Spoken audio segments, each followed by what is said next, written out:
this video, I will explain the rest of the RNA sequencing analysis pipeline.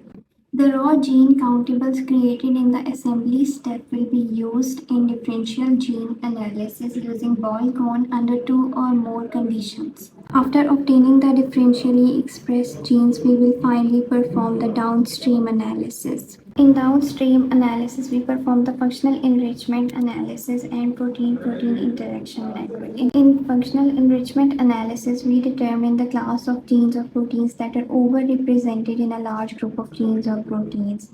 It is done using various types of tools, for instance, KEGG pathways, topGO, enrichR. To perform protein-protein interaction network, we use string database. We go to the string database and write the name of the protein and see its interaction with other proteins. To learn more about RNA sequencing data analysis, join BioCode's course called Command Line Based Practical RNA Sequencing Data Analysis with Linux and R.